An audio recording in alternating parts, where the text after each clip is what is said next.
The news hit me like a freight train. I stood frozen in the lawyer's office as he slid a thick envelope across the table. My heart raced, every second stretching longer than the last as I stared at the paper. I was supposed to inherit everything. My uncle had promised me time and again that his estate would be mine when he was gone. I had been there for him, taken care of him when no one else would. I earned it. But as I opened the letter, my world shattered.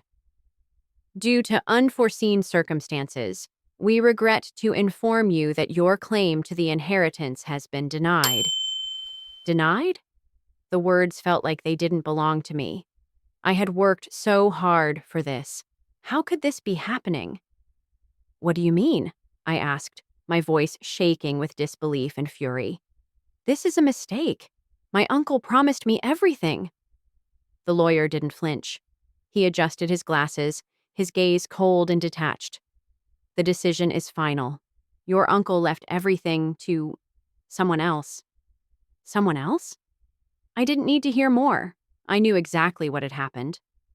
My cousin, Marissa, had schemed with the lawyers for months, slowly pushing me out. She had always been the golden child, the perfect niece, while I was the one working tirelessly for my uncle, always by his side. It was a betrayal that hit harder than anything I'd ever felt.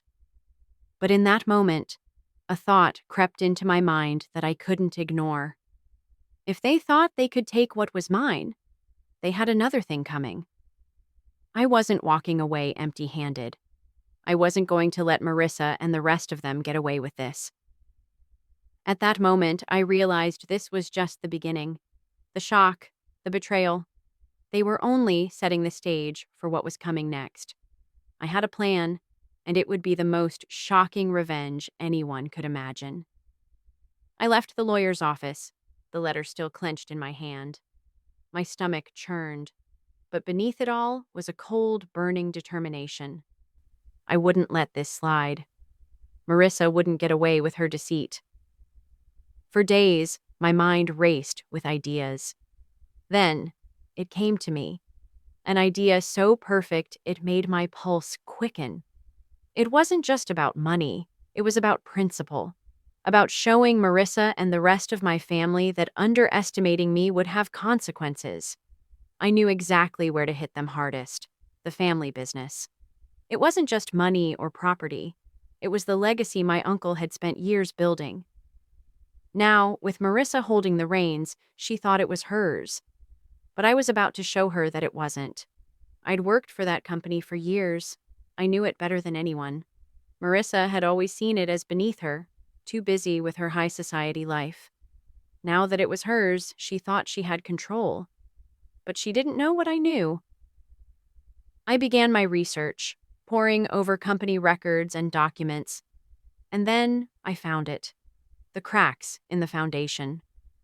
My uncle had made mistakes, little things that were easy to overlook. But those mistakes were big enough to bring everything down. That was when I knew. The game was on. I was going to take control of the one thing Marissa held most dear, the family business.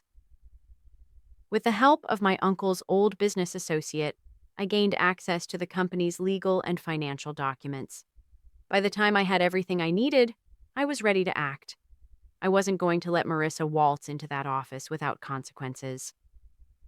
The first step was simple but effective. I anonymously leaked the discrepancies in the company's financial records to the press. I didn't make a public accusation, just a hint that something was wrong. That was all it took to plant the seed of doubt in the minds of board members and investors. The story exploded. Family business under investigation. Allegations of fraud surface. It was a scandal, and Marissa couldn't escape it. The business she thought was hers now hung in the balance. Pressure mounted with every passing hour. But this was just the beginning. I wasn't done yet. I had more to expose, more to unravel. I would show the world just how far Marissa had gone to steal what didn't belong to her. The media frenzy escalated, and within hours, the ripple effects were undeniable. Investors were pulling out. Board members scrambled to distance themselves, and Marissa found herself at the center of a storm she couldn't control. Her perfect life was crumbling, and I hadn't even hit her hardest yet. I called a few key people, longtime associates of my uncle, loyal to the business but sidelined by Marissa's manipulations. I offered them a chance to come forward, to join me in taking back control. They agreed without hesitation. Together, we formed a plan to restore my uncle's legacy, to take back the company that had been wrongly handed to her. And Marissa had no idea what was coming next. The next phase would be personal. Marissa's public image was everything. Her high society lifestyle, her reputation as the glamorous socialite. But beneath that perfect facade, I found the cracks. I discovered shady business deals, her involvement with a notorious investment firm known for underhanded practices. It didn't take long to uncover evidence of her secret dealings. I sent the proof anonymously to a journalist who had been covering the company's financial crisis. The story broke the next morning, and Marissa's carefully curated world began to unravel. The public backlash was swift. Investors withdrew, and Marissa's reputation was exposed for the fraud it was. She was no longer the golden child. She was the scandal everyone had been waiting for. But I wasn't finished. It was time to make sure the board saw the truth about Marissa. I arranged a meeting with the remaining loyal executives, revealing everything I had uncovered. They were shocked, but knew what had to be done. They would fight for my uncle's company. Marissa had no place leading it. Marissa's carefully constructed life had collapsed. The media was relentless, digging into her shady dealings, exposing everything she had tried to hide. The socialite who once held power was now the subject of ridicule. Her reputation was tarnished, and she didn't even know who was behind it all. A week after the scandal broke, I got the call that would seal her fate. The board had called an emergency meeting to discuss her future. The financial fraud was bad enough, but the trust in her leadership had evaporated. Marissa's reign was over. As I sat in the meeting room, I felt a rush of satisfaction. The moment had arrived. This was the culmination of months of planning, research, and strategy. Marissa had no idea what was about to happen. The tension in the room was palpable. Marissa, sitting confidently at the head of the table, looked out of place. The cracks were already showing. She could feel the walls closing in around her, and I was enjoying every second of it. The chair of the board, Harold, cleared his throat. "We've all seen the reports, and the media's position is clear. We can no longer afford to let this scandal damage the company's reputation. It's time to make a decision about the future." I watched Marissa squirm, her defiant mask slipping. "I have nothing to hide," she said, her voice shaky. "This is just a misunderstanding. My lawyers will fix this." Harold shook his head, his tone final. "This is not a misunderstanding. It's a pattern of behavior. Your involvement in illegal financial dealings is unacceptable. This company has a legacy, and it cannot be tainted by your actions." For the first time, I saw true fear in Marissa's eyes. "You're being removed as CEO," Harold said, his words ringing out like a death knell. "Effective immediately." The room was silent as Marissa tried to argue, but there was no point. The decision had been made. The company was being taken from her, and I couldn't help but smile at the sweet taste of victory. Her world was crumbling, and I had ensured it. The revenge was complete. But as I watched her panic, I knew that even though she had been dethroned, the war wasn't over. The inheritance may have been taken from me, but I would make sure that Marissa never got the chance to take what wasn't hers again. It wasn't enough to just secure the company. It was time to cleanse it of those who had remained loyal to Marissa. The first few weeks were full of late-night meetings, strategic discussions, and power plays. Slowly, I began replacing the executives who had supported her with those who respected my uncle's legacy and my vision for the future. The first time I stood before the board with my own team in place, I felt a surge of control. This was mine now. But the true reckoning came when I walked into Marissa's office. She had been keeping a low profile, staying out of the public eye, but I couldn't let her slink away without facing me. This wasn't just about the company anymore. It was about proving I had earned my place. I wasn't going to let her destroy everything I had worked for. When I stepped into her office, she didn't even flinch. She sat there, staring out the window, pale and defeated. "Amelia," she said softly, "I know you've won. What do you want from me?" I stood there for a moment, taking in the sight of her. "You've already lost everything," I said, my voice calm. "Now I'm taking the rest.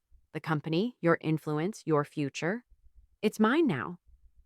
Her face twisted with frustration, but there was nothing she could do. She had already lost, and I had made sure of it. "I don't need anything from you anymore," I continued, "but I want you to understand. This is my victory. I'm taking back everything that was always meant to be mine." Her eyes burned with anger, but there was no fight left in her. I turned and walked out, my heart finally settling. This was more than just revenge. It was about control. It was about proving I was stronger than they ever thought I was. The days after Marissa's removal were a blur. The company was finally under my leadership, and the transition was smooth at first. Those who believed in me and my uncle's vision rallied behind my decisions. But as the company settled, something lingered in the air. Marissa wasn't done yet. She had always prided herself on power, and now she had none. The public humiliation was too much for her to accept quietly. I knew she was plotting her comeback. A few weeks later, my fears were confirmed. One of my trusted contacts alerted me that Marissa was secretly meeting with investors, trying to rally support for a hostile takeover. She wasn't finished, and I wouldn't let her take back what I had worked so hard to secure. I immediately began planning my next move, carefully monitoring her activities. She had no idea I was already ahead of her, preparing to outmaneuver her once again. I knew I couldn't wait any longer. I needed to go on the offensive. I called a press conference. It was time to solidify my control, to put any doubts to rest. The cameras were rolling, and as I stood in front of the press, my voice was steady, unwavering. "I will ensure the company stays true to the values that made it great," I said, looking directly into the cameras. "I won't allow anyone, not even family, to tear it down for their own gain." Marissa had her chance. She blew it. And now I'm taking back what was always mine.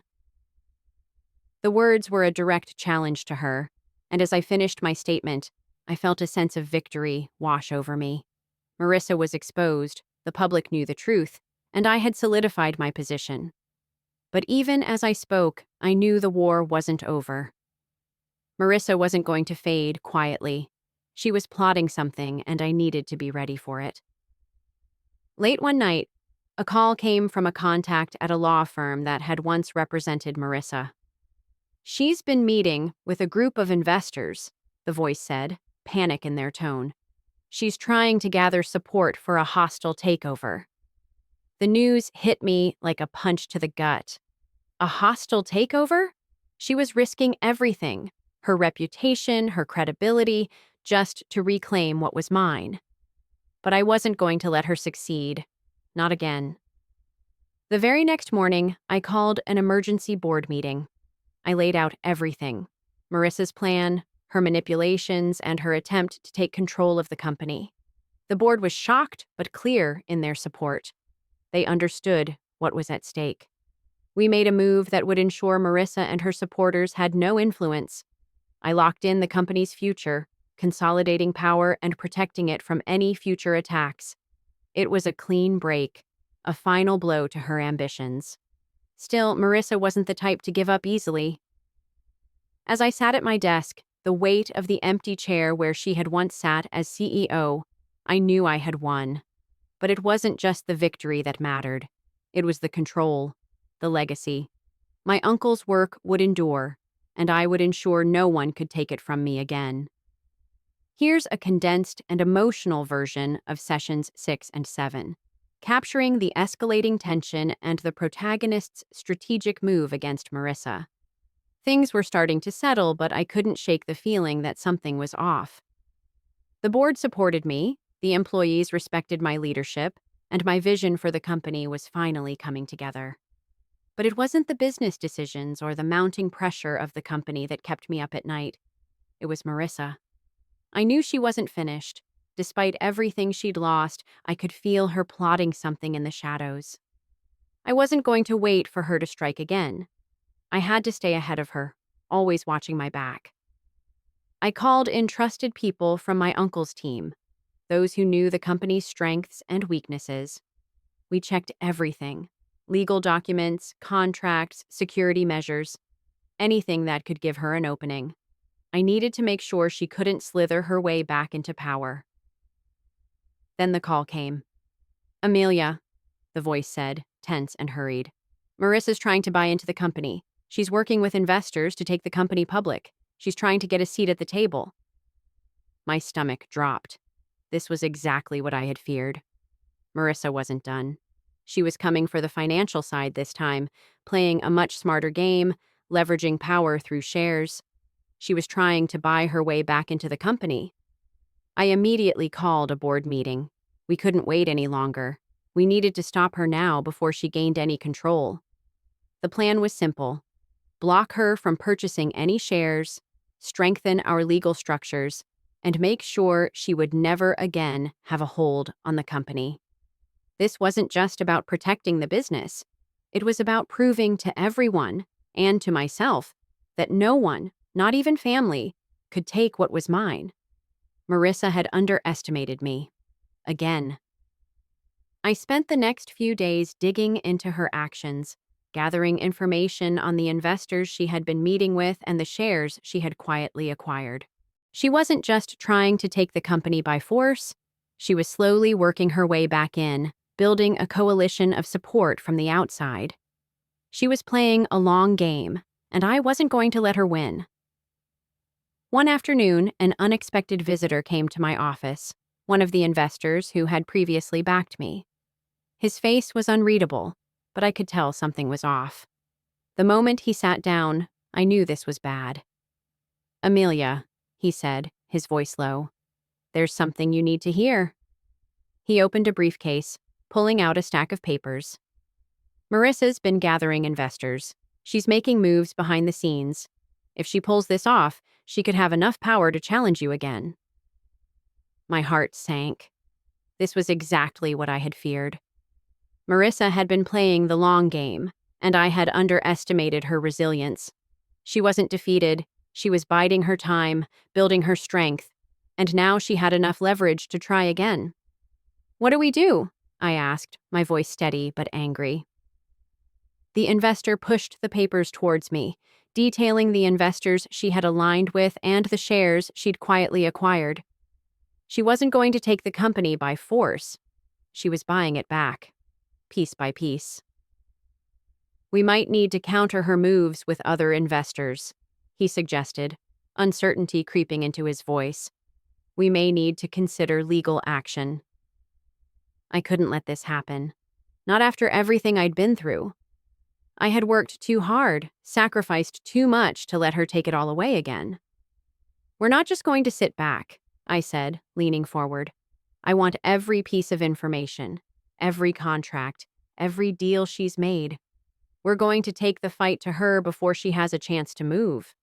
We'll make her regret ever underestimating me." The investor nodded. "We'll back you."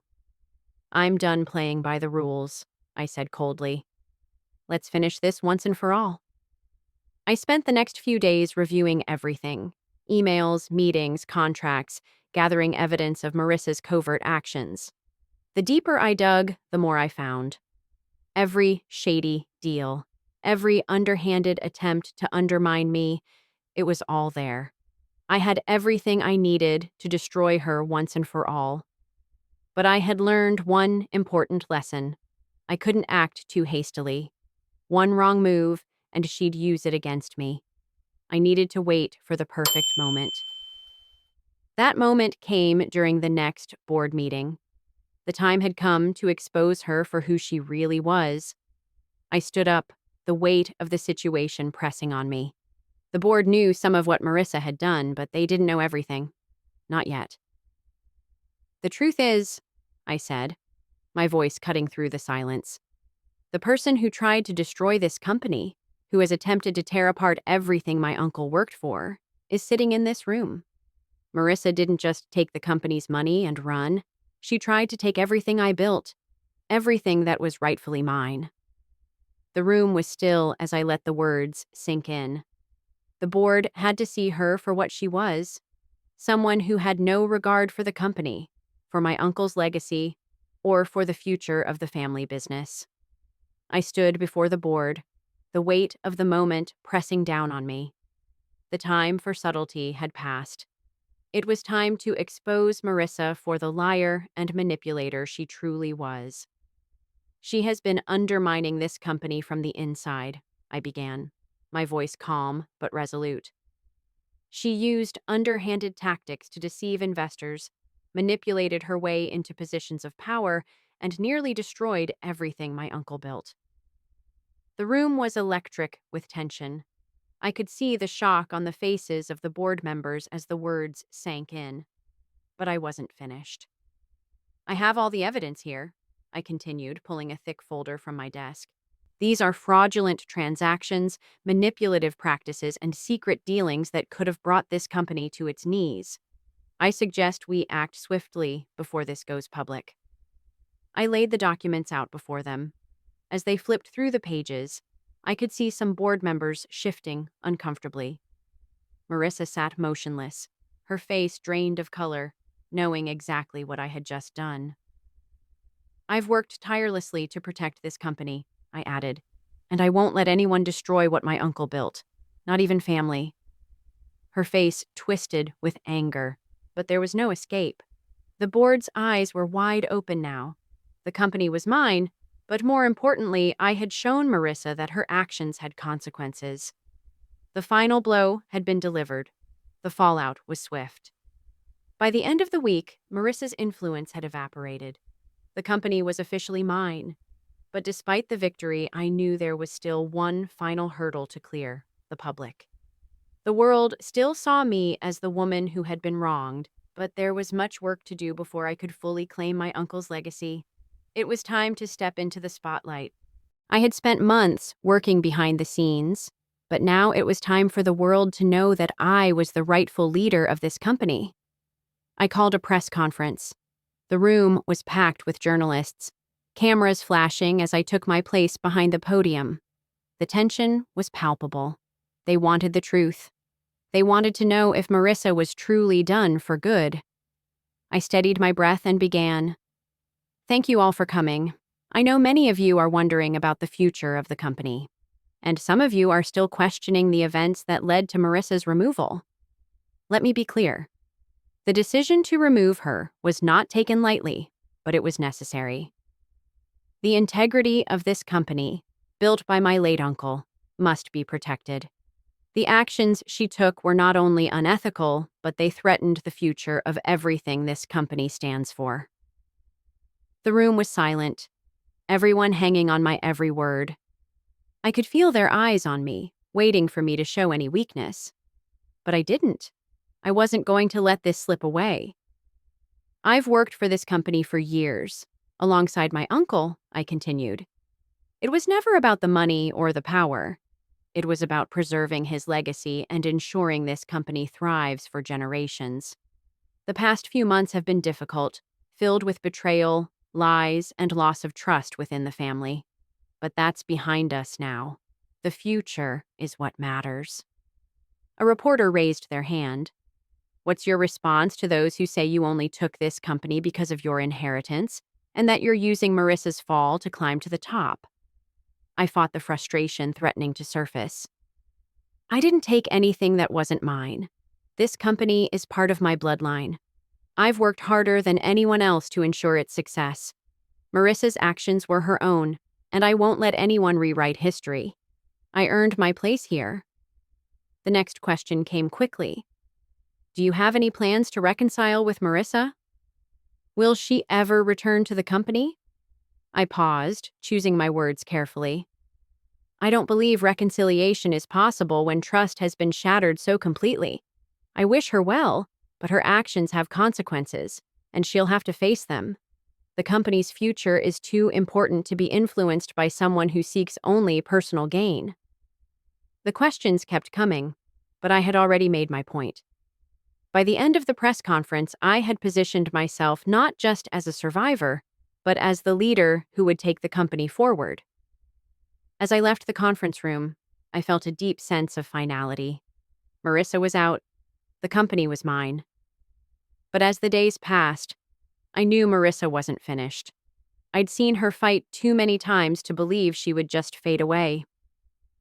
A week later, I received an anonymous letter, one that sent a shiver down my spine. It read, "You think you've won? The game's not over. Watch your back." Marissa was still plotting. The battle wasn't over, not by a long shot. The days dragged on as I waited for Marissa to make her next move. Henry had warned me she was planning something big, but the specifics were still unclear. I knew she was desperate, but I didn't know how far she'd go. What I did know was that I had to be ready for anything. I spent days meeting with my team, finalizing plans to ensure the company's stability while preparing for Marissa's next attack. I wouldn't let her take control again. I had already seen the damage she could do, and I wasn't about to let her destroy everything I had worked for. Then the unexpected happened. I received an urgent call from my legal team. Marissa had filed a court injunction against me.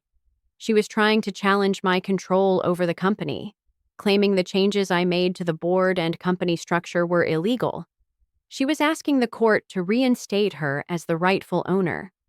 A wave of anger surged through me. This was it.